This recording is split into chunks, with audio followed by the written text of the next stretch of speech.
it's easier to manufacture weed and guns than it is make beer. There's so much law and compliance. It's just really quite unfair, and that's just not right. Can we talk about that a little bit? 'Cause sure. In the last couple of years, like exactly what you're saying, we are now dealing with, guns have always been here, but we're dealing with THC beverages. You're saying it's easier.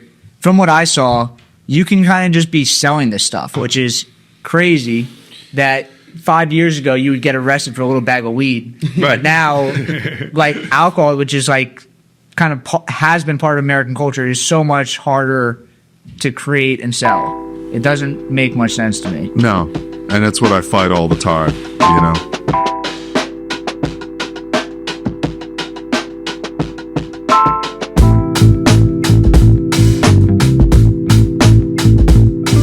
Welcome back to Brew That Podcast. I'm your host, Richie Tevlin, joined as always by Evan Blum. Hello. Tonight we have on a very special guest, Ted Zeller, partner at Norris McLaughlin. You had their liquor attorney, their liquor law. They call me chair of the liquor group. Chair of the liquor group. Really? Most recently, you won a Defense of the Industry Award with the Brewers Association. I did. Our second winner, we also had Eric Orlando on, who won the year before you.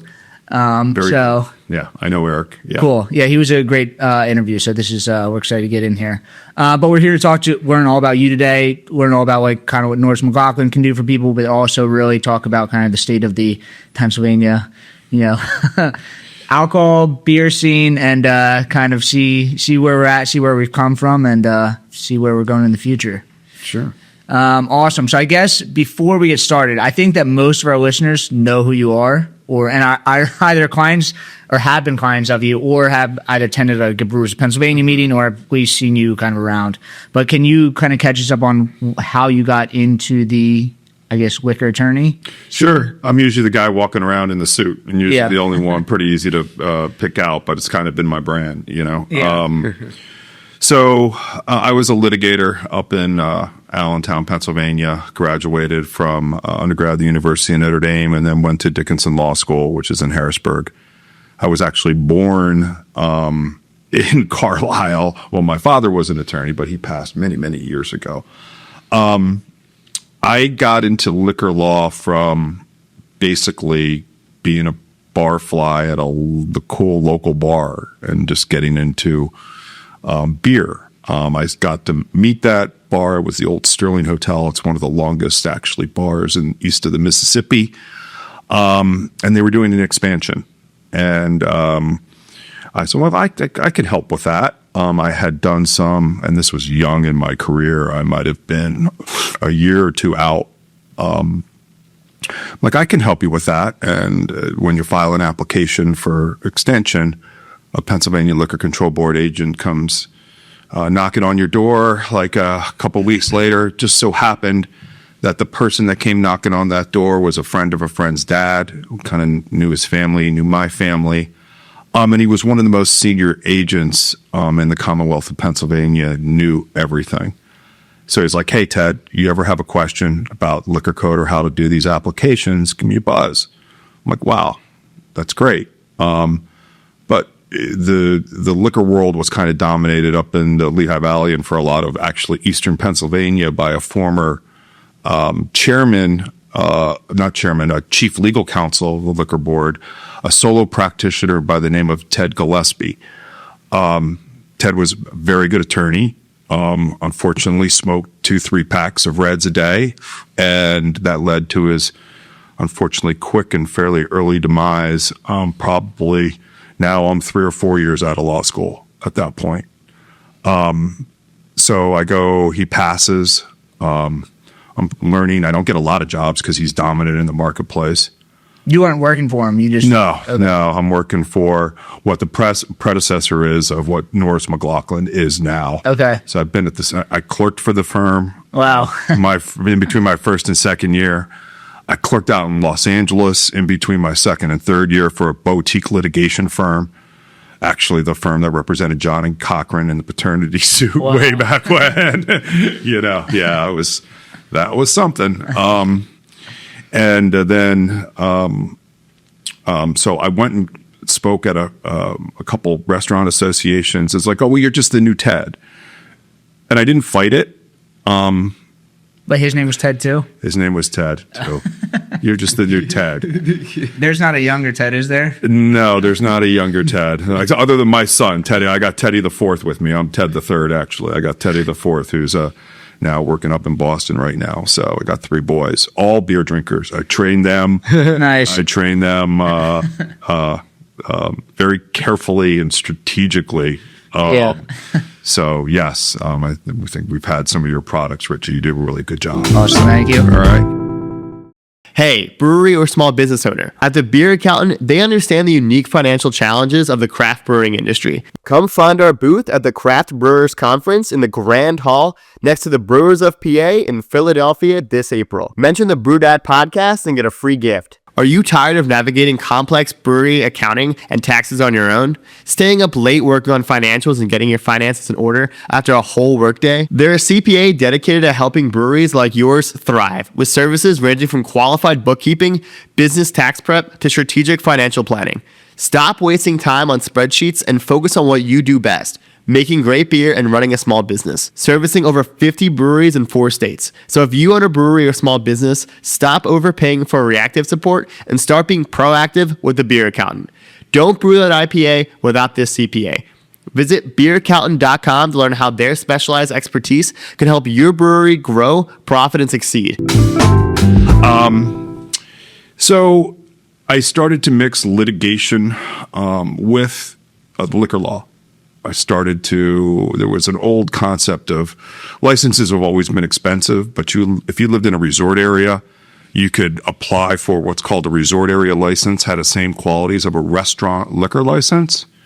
And, but you had to establish certain facts. So you had to call an expert witness. You had to put on a plaintiff's case basically before the board for them to grant it. Well, that was in my skill set, being a litigation attorney. Well, one of my dear friends, from growing up, and just because I liked good beer, I mean, Chesterfield Ale, my gateway to things like, elephant malt liquor, various types of things, Sierra Nevada. We had a great bar in Allentown called Beers Around the World, where you could go get a Macus and Triple Stout, an AKU, like crazy, St. Pauli Girl, light, dark, all that stuff, and really good bologna and hot mustard and pretzels. So we would go there. When we were very young, I'm not gonna, I think the statute of limitations are probably gone on that, but yeah, it was a really cool corner bar in Allentown. So up in the Lehigh Valley, and actually one of the biggest influence, not only in the Lehigh Valley, but in the Philadelphia beer scene, and you can certainly ask Tom Peters from Monk's about this, is a beer distributor called Shangy. Yeah. Mm-hmm. Okay. They brought in some very unique Belgian beers. You're talking about the Roquefords and the Traps, and so much so. And Nima, my friend, is second generation. His mom, actually, and I want to give a shout out to Moonsarath Hadian, who just passed away yesterday. She was the matriarch of that family.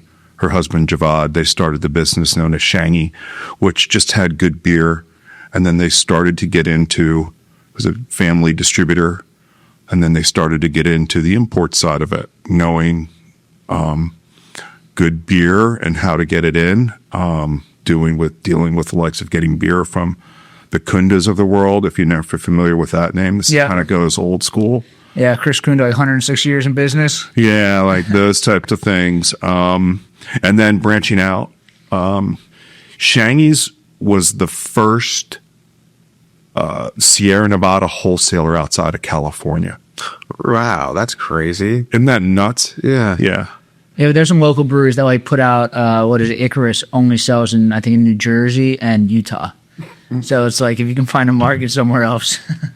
Those are 2 really tough markets. Yeah, you say you found start from the tough areas. Yeah, I mean that's kind of like with me in the Pennsylvania Liquor Code was probably the worst collection of laws in the entire United States. Yeah, that in Utah really kind of stink. NJABC ain't much better either. I like the people there. I like the enforcement officers there. It's just the laws are kind of really like backwards. their own unique problems over there. own unique problems over there. So if I can learn and master the Pennsylvania Liquor Code, I that's kind of how I could kind of do anything. But it also goes back to Shangy's. And way back when, if you recall, there were two huge world global brewers, one called Interbrew, and of course you had Anheuser-Busch. You had Miller and you had Coors. Those were also large. But between those four, actually, you probably had 95% of the beer brewed in the entire world. Yeah. Interbrew was started by Belgians, owned the likes of the Stella Artois, the Hoegaarden breweries, those types of things, and then sold out to Brazil, right? Brazilian nationals, Yeah. who had a different way of looking at business. They were, I think, in the Brahma down in Brazil, the big beer down there. Yeah. They didn't have things like franchise laws, which is a whole other different system, as you know, Richie, you know, the 3-tier system of alcohol distribution, which I've kind of become a forefront leader in. So InBev, under the new leadership, was trying to consolidate their footprints among brands. So they started threatening Shangy's with their Hoegaarden rights. They had the rights to distribute Hoegaarden in 17 counties in eastern Pennsylvania. They basically owned eastern Pennsylvania. And they terminated them without cause. Under the liquor code, if it's what's called that you have an irrevocable loss as a beer wholesaler, and you can establish that, you can actually get an injunction against a supplier, force them to continue to supply the beer. I was successful in that. Also fought tooth and nail with them throughout the whole thing.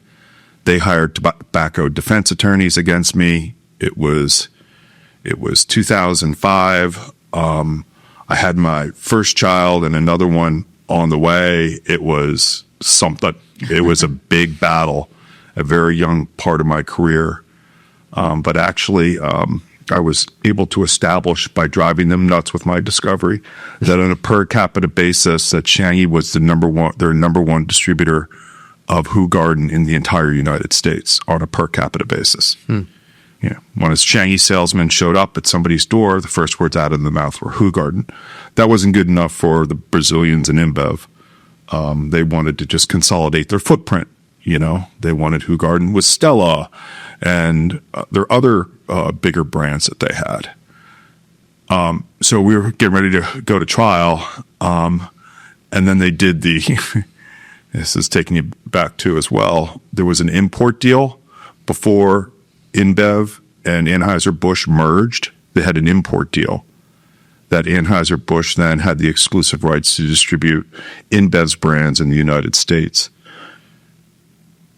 Well, that just meant that AB was part of the case. So it wasn't enough for me to be up against the largest brewer. It was up against the two largest brewers on the other side of the docket for me. Yeah. We actually leveraged it because AB just wanted to sell the beer. And what was it just about Hoegaarden? Or were they having this same discussion with other people across the country, and they were trying to use this as kind of like an example? Yep, they were. It was also, though, the contract that we had could have applied to Stella Artois. Okay. And they didn't want to hear that in any way, shape, or form. So I can't say how much, but they paid us a lot of money to go away. Yeah. And Shangy's became stronger. Their distribution became stronger. Because of it, they had other brands that they could service. Is that when they shifted over to craft after that, or was that? They've been trying to get into craft. They're just all about good beer, and that's kind of how I've avoided conflicts in my life. It's like I'm on the side of small, good beer. Yeah. You know, that's just what I've tried to do. Yeah. After that case, I got on Dick Yuengling's radar. And he's like, "Oh, you're the guy that did that." I'm like, "Mr. Yuengling, you know, thank you for your Chesterfield ale type of thing." I got very friendly, and a dear friend is his right-hand man, Dave Casanelli, who has helped him, was critical in him developing the lager brands. Where, at Yuengling? At Yuengling. Okay. Yeah. You could go really old school. Dave's dad, Tony, God rest his soul, worked with L&M to establish Rolling Rock as the dominant brand. Wow. He was kind of like the Pennsylvania godfather. Pennsylvania beer history. Yeah, until InBev bought out Rolling Rock only to kill it. Yeah. You know, I remember clerking, as I mentioned, out in Los Angeles, and the cool thing to drink, even in LA, were those green Rolling Rock bottles. That's funny. Yeah. And InBev bought it and killed it, put all the people at Latrobe out of work and everything until City came in and kind of is running it. So that's how I started representing Yuengling. We had some cases with them, some distribution cases. We've had a lot of success in navigating them because I always refer to, you're like, oh, well, Ted, you just said you represent small brewers and Yuengling's big. I refer to them as the jumbo shrimp. It's also family owned, which is another different angle to it. Right. 100%. Yeah. They are a jumbo shrimp because Anheuser ABI still pours a beer away more than Yuengling produces in a year. Yeah. I mean, Oh my God. Yuengling's lucky to have. I mean, in PA, they're going to have north of maybe a 5 share and stuff, but they struggle to get to a 5 share in all the other states and maybe 1 or 2% overall beer market. Kind of like with Sam Adams, you know, and Jim Cook, who's done such a great job with his brands as well. But Yuengling is as traditional as it comes. And that got me into the legislative side of it. The wholesalers wanted to put further strings and nooses around small brewers with a change to the law on franchise rights, meaning if you know, I'm going to save it for a later day. Breweries weren't allowed to quote unquote self-distribute back then. Yeah. They weren't allowed. They had to go and appoint a Pennsylvania wholesaler, and for an exclusive territory, and they couldn't appoint anybody else. And those contracts are evergreen, meaning they can't terminate them unless it's for cause. It's what I kind of just explained to you with the whole Shangy InBev Hugarden case. So there was a lot of work to be done with softening the laws and fighting off wholesalers, strengthening of those laws. So because of that, Dave Casanelli, Bill Kowaleski, Chris Trogner, Yeah. Tom Kehoe, the Brewers of Pennsylvania was born. And what year was this? Like 2006, 2007? No, this is like 2009-ish, Okay. right around that time period, 2009-ish, 2010-ish. And was that them coming to you, or everybody was like, we have this issue and just kind of naturally came together? I was Yuengling's attorney at the time, who was telling me to look at this and analyze the legislation.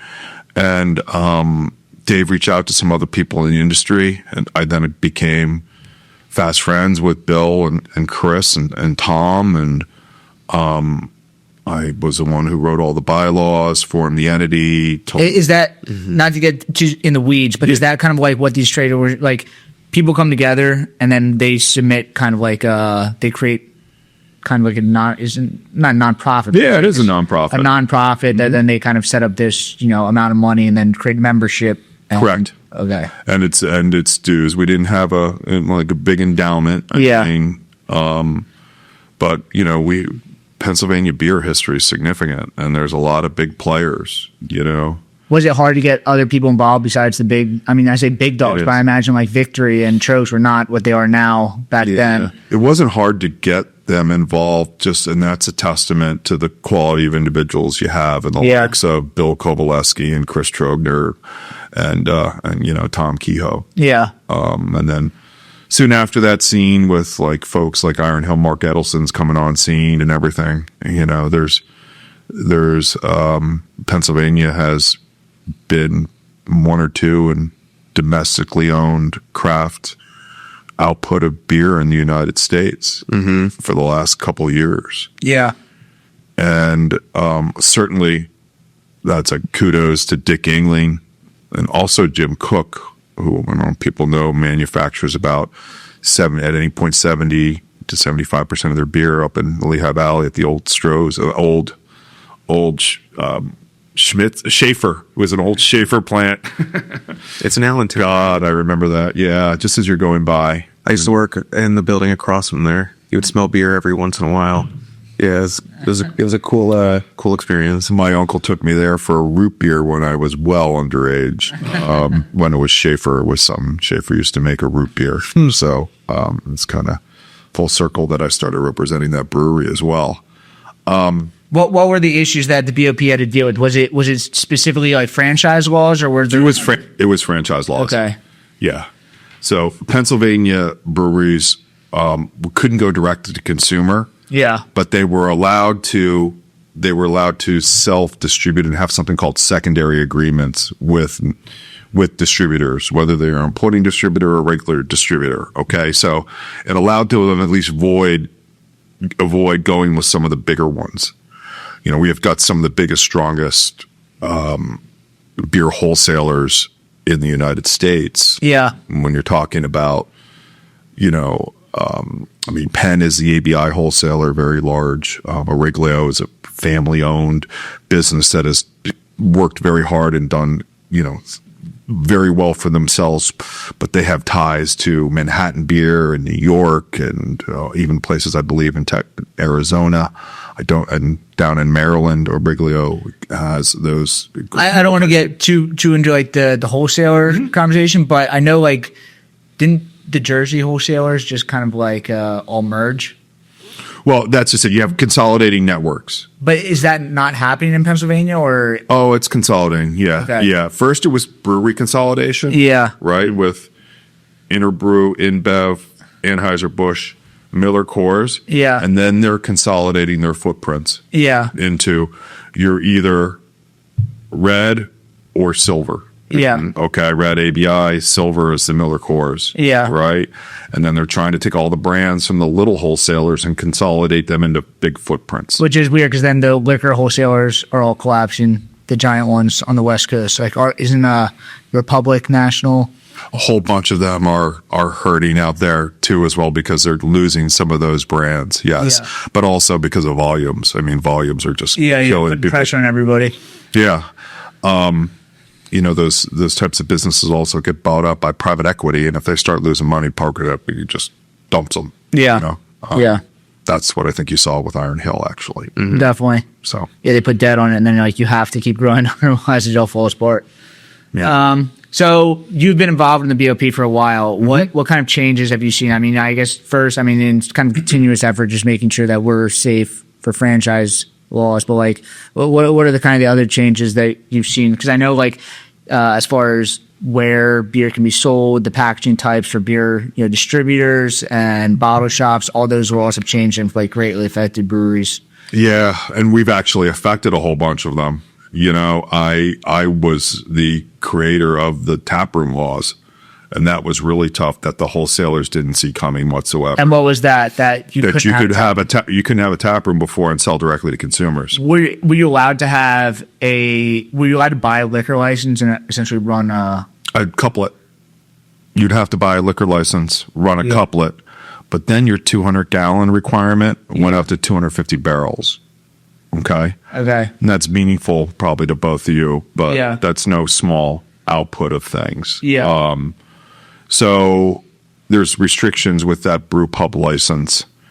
I got a law passed and worded it in such a way that it wasn't obvious about what was going on.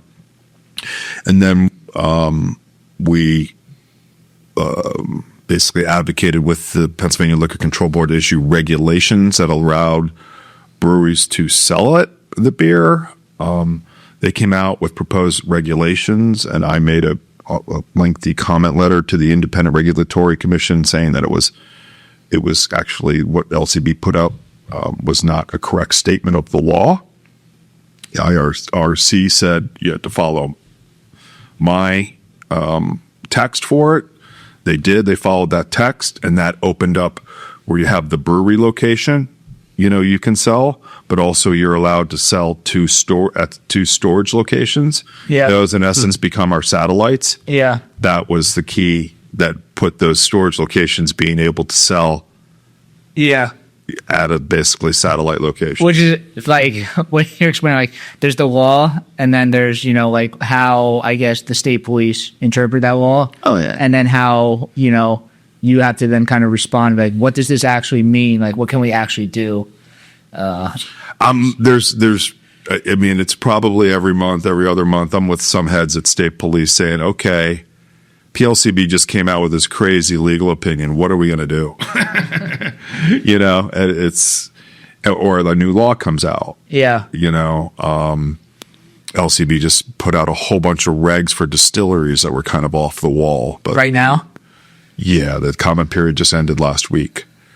And I was probably in response to the Rudders trying to grab a whole bunch of distilling permits and That's the grocery store, right? That they're trying to, or so convenience stores. convenience stores, and they're trying to like essentially sell on premise. They wanted to turn their convenience stores into private state stores. Yeah, that's The case is pending in York County.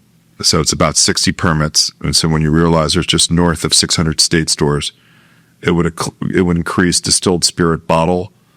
It wasn't an RTD play. It was distilled spirit bottles, like increase of 10% points of distribution. Probably at very low prices because it would be outside the state store system. That's what Rudders is trying to do. and then the state store kind of wants to control that. Oh, that did not please PLCB. They are fighting like cats and dogs over it. Yeah.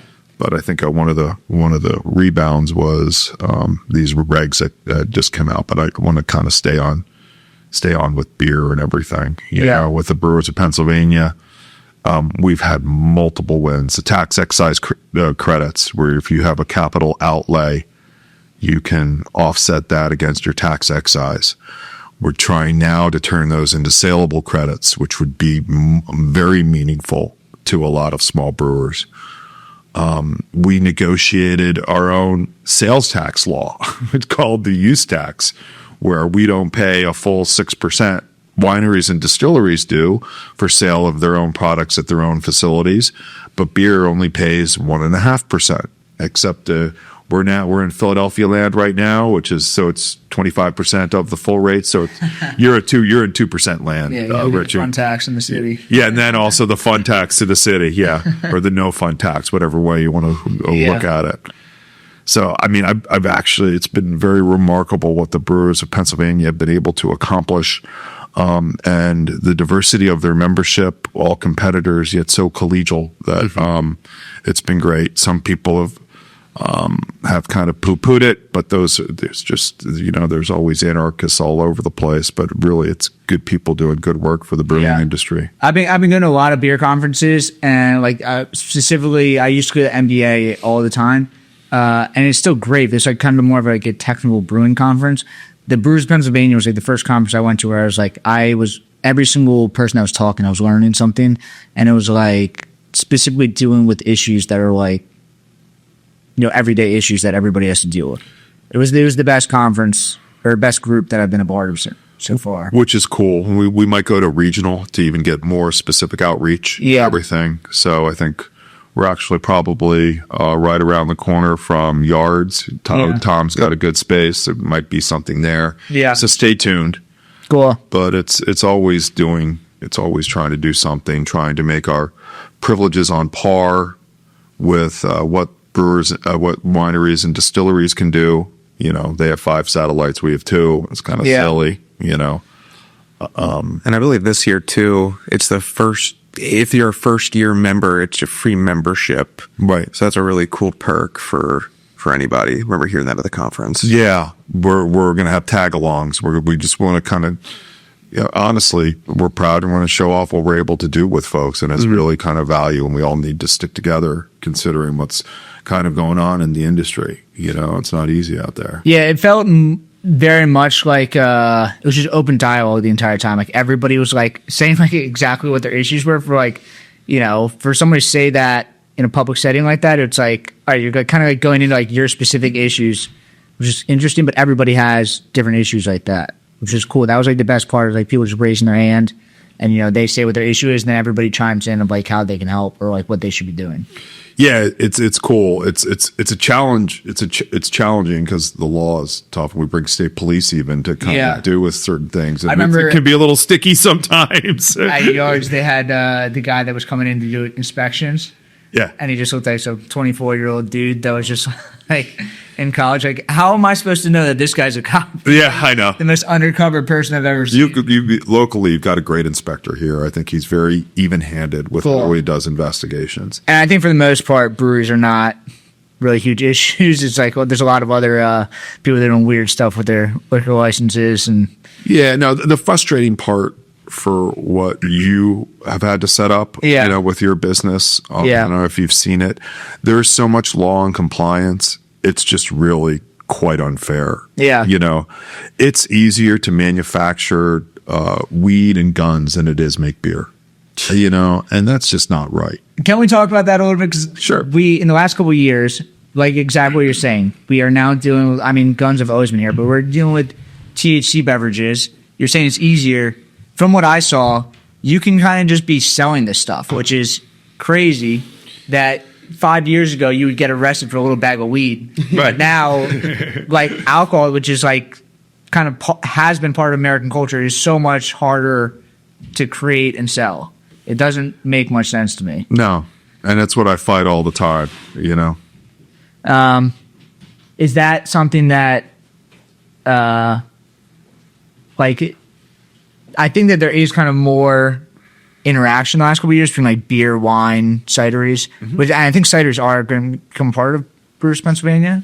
Oh, they're allowed to now. Okay. I mean, if they have a brewer's license, you're welcome. Because you can make cider, as long as it's under 8.5, right? You can make fermenter fruit beverage, mead, all those types of things. So what I mean, really, with the laws that we've always tried to take a philosophy for is like what's best for the consumer, is what's best for us. And although I am traditionally beer, I'm always going to drink beer. I am omnibibolous. I will drink wine and spirits and everything else they put in front of me. All right. We have to get to the point where whatever license we have, we can make anything. Yeah.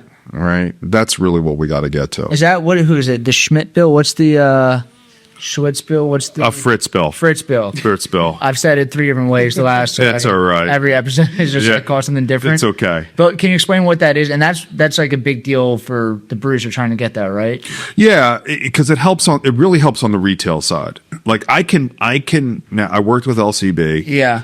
Especially for some of the bigger interests in the state, and they let me put a distillery, winery, and brewery under the same roof.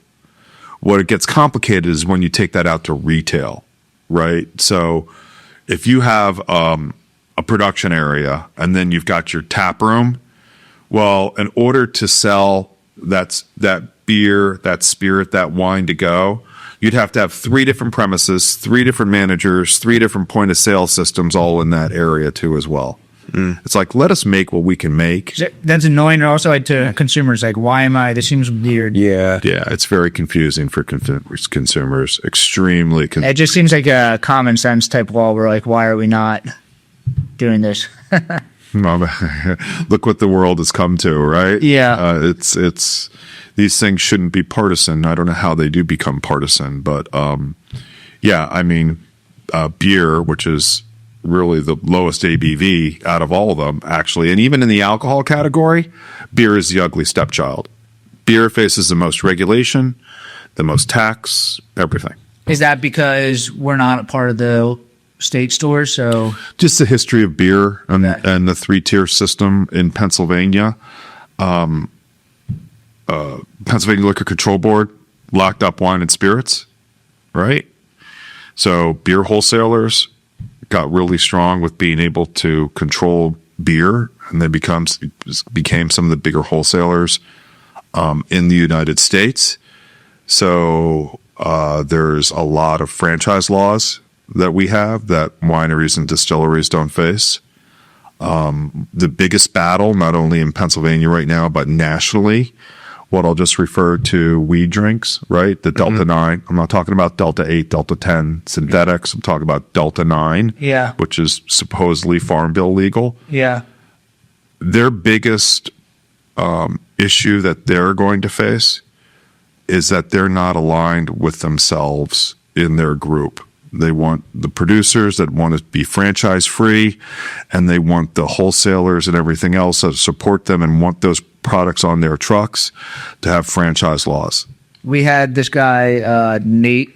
Botchman. I Nate don't know if you know Botchman. him. He works with. He's like an advocate for like the THC drinks. And after we had him on, we had like multiple other people that were like in the THC community reach out to us like fake news. This is bullshit. I'm like, well, we just had him on to ask questions. Like, Right. We like, it seemed like there was like a lot of infighting of people that like, and everyone was telling us different things. So like, no, this is the case. This is the case. All right. Well, Yeah, if you need to know it, I'm happy to kind of share it with you, but PLCB put the kibosh on that. If you have a licensed premises, you cannot sell, manufacture any of those things on your licensed premises. yeah. But if you had a place across the street, same company name, everything along those lines, without the license, you can manufacture it, face no regulation, face no franchise laws, face no excise tax, Yeah. and sell it whatever you want to. But- assuming that you meet the requirements of the Farm Bill Yeah. for the next 8 or 9 months, unless they... Are you seeing any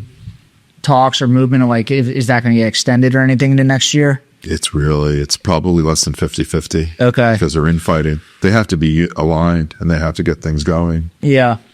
It's going to start coming up fast. We're already 3 months into the year. You won't believe how that took off in New Jersey, those weed drinks. Oh, I mean, Yeah. any store you go to, they're everywhere. Yeah. It is crazy. You wouldn't believe the numbers on it. It's unbelievable. It's unbelievable. Well, it's similar to the way kind of RTDs when you go into beer stores now. Like when you walk into the beer stores, RTDs are up front. And Yeah, I am questioning whether the RTDs is going to be the fad that seltzer was. Right? I just don't see it happening. I mean, the numbers are not going down, but as far as like when you go to a party, there's less Surfsides there. There's less of these like other like high end RTD brands, and there's also just less people talking about it. Now, Surfside is like transitioning now to like these Gatorade alcohol drinks and stuff. So I don't know, like if they're just going to be. I mean, those guys are just smart. Like at some point, they just might be able to like always stay on top of the trend. But I agree with you. Like teas, I don't think are going to be Right. here to be the next beer. Mark Anthony was like that too, and then they put a lot of money into facilities and got it handed to them. Yeah. People when White Claw and the other seltzers took a real big nose dip. Yeah. So it's the innovation certainly is that. But if we bring back to beer, no matter what the numbers are, I don't see beer going anywhere. Yeah. I mean, you've got liquid, you've got art, and you got bricks. Yeah. You're going to be able to do something. Yeah. Okay. Now, liquid and art alone might be really tough. Yeah. I think you got to start out small, regional, Yeah. and then kind of go from there. That's the situation I'm in now. I'm trying to figure out how to get into the bricks. Yeah. But You got to get bricks because that's how that retail sale, yeah. where you're getting that margin from that retail sale is really kind of big. Definitely. You got liquid, you got Art. you got art, man, right? Yeah. It's the bricks. Yeah, that's what I'm trying to kind of navigate right now is like figure out how the best way to get in was setting myself up, because you're talking about like franchise law. Like I am signed on to, Penn is my distributor and that, there's a lot of small breweries that don't do that. But I thought it was just, I knew like you have to look at the risk and I just thought that it was a risk that I was willing to take because I needed to sacrifice something somewhere, whether it was like Right. distribution rights or whether I was going to spend 20 hours a week driving around beer when, I need to make money. I don't think you sent me that contract to look at, but I hope you kept the territory small. Yeah, I'm set up fine. It's not, so I'm still very happy with it, but it's like the next step is, kind of making sure that I'm still doing the right thing where like I'm not just taking these wild risks, everywhere I go. Well, we can talk about that offline. Yeah. But like, what are the issues with that BOP is kind of facing now? Is it just trying to figure out? Yeah, I mean, there's several members that literally just have gone out of business. Yeah. So it's the membership struggle. We're a member-based model. Yeah. We don't have some really cool festival. We should. We don't have some really cool festival where, we make $500,000 to put in our coffers to do all those types of things. Yeah. So it's membership and trying to get everybody kind of sticking together in the industry. Don't believe all the doom and gloom. There's paths forward out there for folks that want to do something. Yeah, I think a lot of the small breweries, they don't have the experience that you guys have seen, and like the peaks and valleys of kind of like the industry over the last 20 years, and they need to realize that they need to be investing kind of like long term in craft beer. Whether even it's not something specifically that they need right now, they need to be kind of putting the money and putting the effort in, making these connections. 10 years ago was easy. Yeah, you were just an artist, right? Meaning you made good liquid and you had good art. Yeah. You found a way. Yeah. You have to be business savvy. You have to have a business plan. And you have to be smart about your approach, whether it's the complicated labor laws that we have to deal with, the various types of regulations that you have to deal with, and, the issues with so many different categories in your space, like the RTDs, self-serves.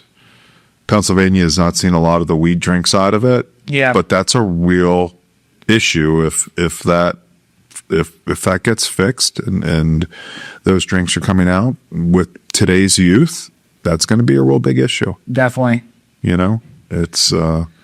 It's just like the health claims that they purport that they can make, even though they're not allowed to make health and benefit claims. It is crazy. It's just like, oh no, this is actually not unhealthy. This is actually healthy for you. Right. You guys are really like flip the script on this. Yeah, but some good hops and malt and in moderation. And come on, it's really, really good. Yeah. Okay, so where can we? I guess the BOP is kind of the best way for like small breweries to get involved. Oh, 100%. Okay. Yeah, I can, and even though we have got this year free, if you're a small brewer, I forget what the barrelage is. I think it's under, $2,500, so it's like $500. Yeah. That's nothing. And it's like, I know part of that is you get free legal calls with you guys every quarter. Every quarter. That's worth your price of admission.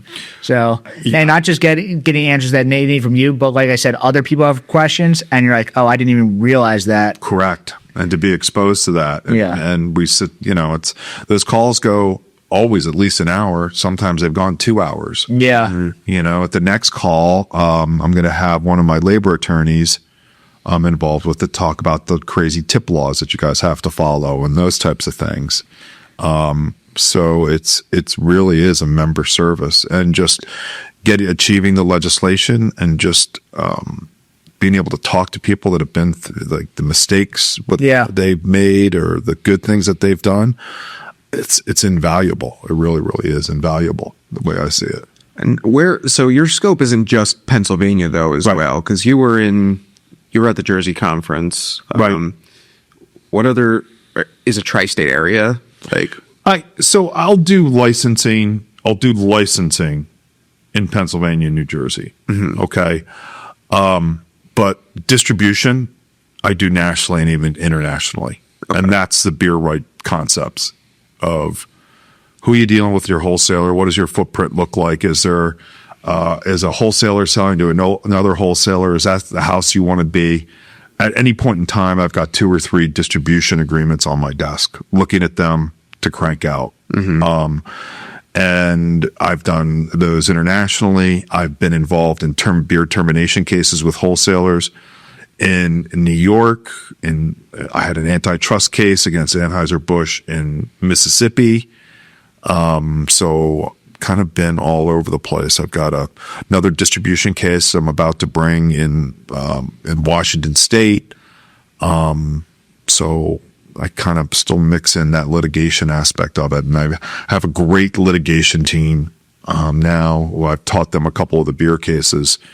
So I can kind of I can't necessarily stay in the weeds like I used to. Like I was that guy who, helped Pennsylvania beer and also New Jersey beer, but that's because the people from Jersey would come to that Pennsylvania conferences and stuff and learn so much and say, oh my gosh, that's great. And then I would have some things like that that I would be able to pursue. But I was bad at going to the national conferences. I didn't go to them. I didn't go to. Are you going to go to CBC this year? I'm going to go to CBC this year. I went to CBC last year, and I went to CBC when it was in Philadelphia, about 10 years ago. But that's kind of it. And shame on me, but I'm also a dad, as a soccer coach. Yeah. A volunteer in my city, as I mentioned to you before. Running a large independent agency on behalf of the city, and that's all volunteer work. And I live 1.5 miles from my office, so I'm chained to my desk a lot. So I never did it. I need to do it more, but yeah. You won the Defense of the Industry Award last year. Was that something that you knew you were going to get, or was that like a surprise when they announced that? They were. I knew I was going to be nominated. Okay. And then I did find out a little bit beforehand because they want to make sure that the winner's there. Okay. So I did know. I was just quarantined on giving up that information. That's cool. I was greatly honored by it. Yeah. Really. Are you involved in the Brewers Association? Because the Brewers Association is no. That's the whole point I was trying to make. That's why I'm so honored. Okay. People know who I am, and I've always been a friend. I mean, if they ask me to do something, I'll try to help and everything. Yeah. But I've never been in a relationship, like legal relationship. I think I'm only the second practicing attorney to actually win it. And the other one was Mark Serini, who is kind of one of the founders of the BA and was their general counsel for a long time. And he won it very early in the award thing. So the FX Matt family, who sponsors the award, is just a wonderful family in the beer industry. Is that still a family-run business? Yeah. That's cool. Really cool. Yeah, Fred's great, and is an FX. His brother is also an attorney, but helps with it. He doesn't do liquor work, so they'll give me a buzz for some things every once in a while. But that's a great old beer brewery up in Utica. Yeah. Now contract brewing. That's like so hot right now. Like doing a lot. Been that for a while. Doing a lot of contract brewing. Yeah, they do a lot of contract brewing. I used to be at Flying Dog in Maryland. Oh yeah, making like all the raging bitch up there. Mm-hmm. And now I think that they own. They believed in that brand and they bought it. Yeah, and I think it's started to turn a little bit. But the Flying Dog actually were Notre Dame grads, I think. Oh, were they? Mm-hmm. Yeah, they were. That started that brewery is like a kind of crazy story with like Hunter S. Thompson and Ralph Steadman, how they were like all friends out there in Colorado and came east. Oh yeah, yeah. I don't know the complete history of how it got started. It's a lot of drugs. Oh, yeah. That's some good ideas come from things like that, right? That's cool. I find them best, my most creative after a couple of beers and then some tequila, usually. Yeah. I could get really creative. That's funny.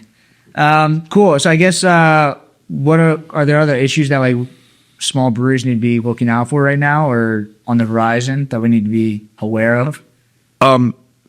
Well, again, I can't stress enough the THC/drinks coming on board. You know, we would want a huge legislative push to be able to manufacture those. Yeah.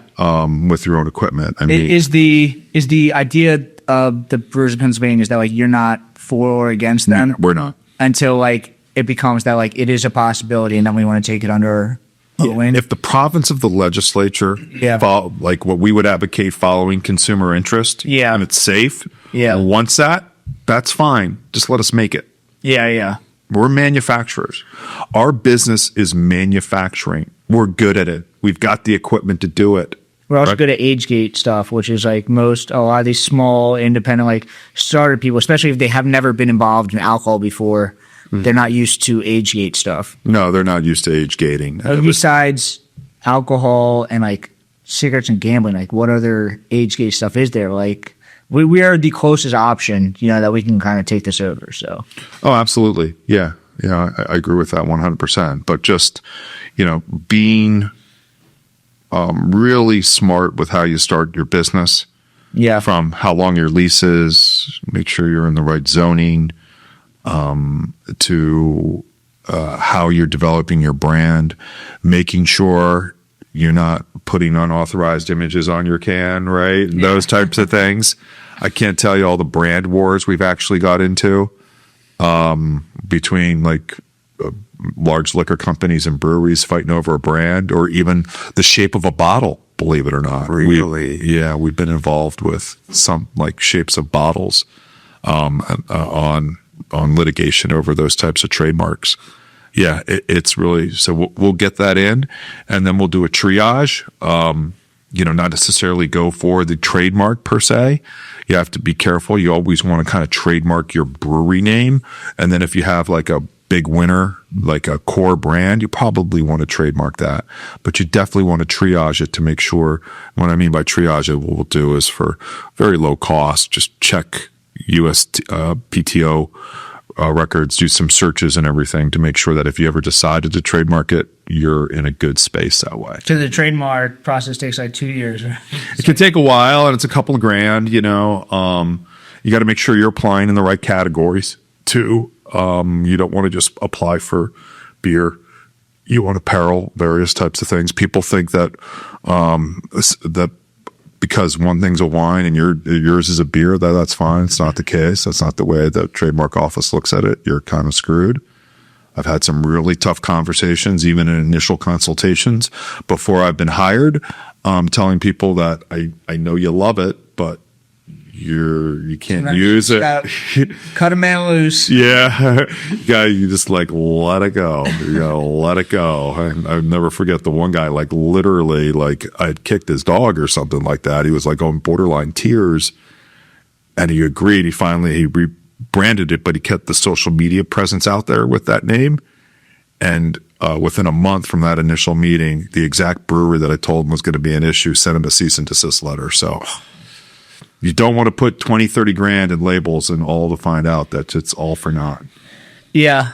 I think people look like, especially the contract brewed beer, where it's like, oh, this is very easy and cheap way to start up, but there's still a lot of costs and due diligence that you need to do. Like nothing is simple. Like you think you found like a good path, but like there's still other issues that you have to deal with. It took me 8 months to even get liquid. I think I started the company in January and I didn't start selling until September. Yeah, and you're trying to find the right partner. Yeah. And is that partner going to be with you long term? Are they solid? Do they have good brewmasters? Do they know what? Even to get the licensing, the licensing, everything, like trying to go through all of it was a lot. Yeah, it can be a lot. Cool. Well, I guess, do you have anything else you want to say or push? Kind of before, and this will be out before CBC. Mm-hmm. I know where's the booth? That's the only thing I was going to say is like go to CBC. Yeah, and poke me if you want to. Yeah, all my friends, my friends from law school still have can't get their head around like what I do. Most attorneys don't get my head around what I do. They're like, you're like, oh, you do DUIs. I'm like, no, it's not what I do at all. But they're a lot of work. I'm like one of those rotating sprinklers, just answering questions and stuff. But I'm in the suit. It's not meant to intimidate people. It's just kind of like my brand and stuff like that. Just I hope you can appreciate from this podcast. I'm very approachable and happy to help. Yeah. So wealth of knowledge. I don't know where exactly your booth is going to be. I know you guys are sharing a booth with the beer accountant. Yes. And then you guys will be next to, I think, the Brewers of Pennsylvania booth who will be serving beer. Yes. So we're going to have one big party. We're going to have one big party. Yeah. Awesome. Mm-hmm. Yeah.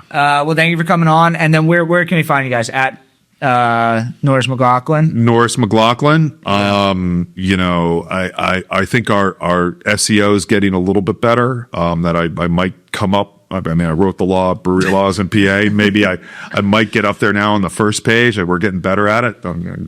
Give Anthony some crap out there on that. But Norris McLaughlin, we are in Allentown, Pennsylvania, New Jersey, and Manhattan. So we were one of the larger regional law firms. There's really nothing we can't do for a small business. And you also, go ahead. You also have, I don't know if you have or previously, but you have a podcast yourself that you've talked through. Yes. It's more granular than this. Taking a specific issue and stuff. I got to cut some more takes on that. Mm-hmm. Legal Liquor is the podcast.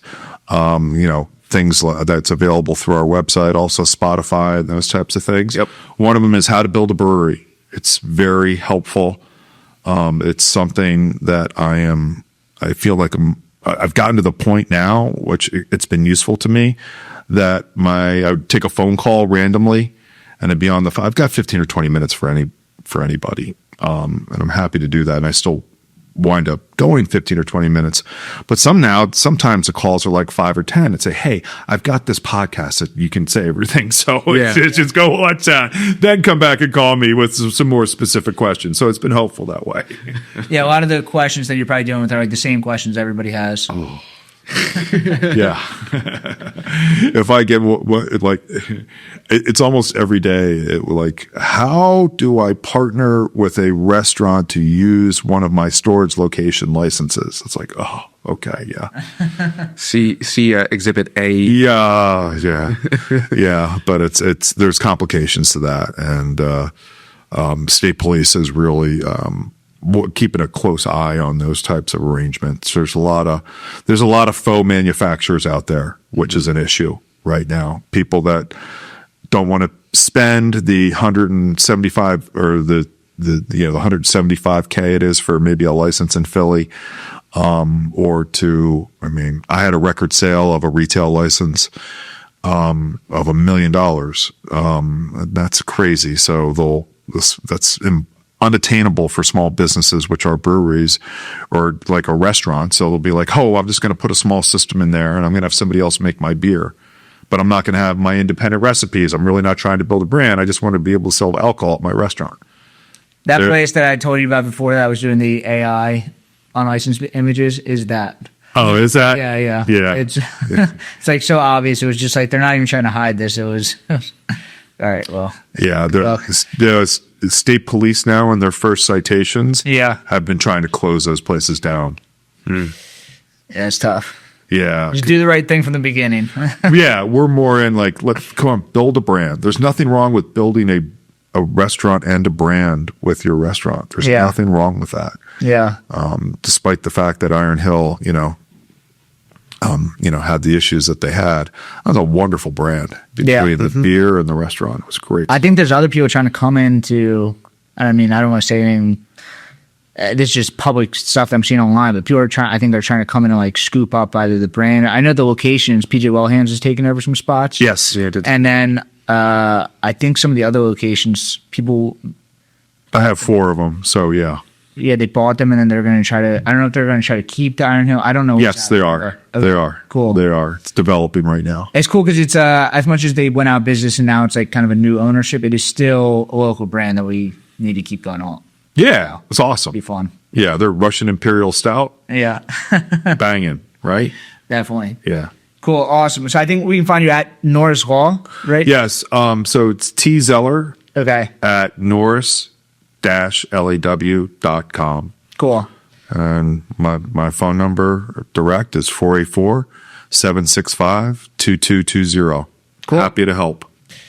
Hit them up. And then go search Brewers of Pennsylvania. I think it's just Brewers Pennsylvania on Instagram.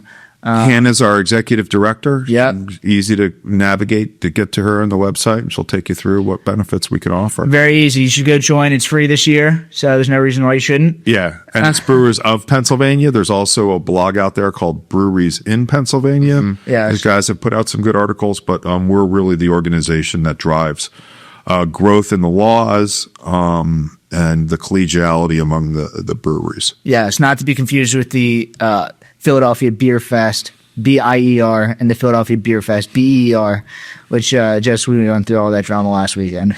Oh, really? Oh, no. I've been trying to, yeah. Yeah. But you can follow us at Brewdat, at the Brewdat Podcast, and then subscribe on YouTube, Facebook. 5-star Spotify. stars. Give us a 5-star on Apple too. Sure. There we go. I don't know how you don't. You guys do a great job, man. Thank you. Thank you. Ted approved. Cool. See you guys next week. Cheers.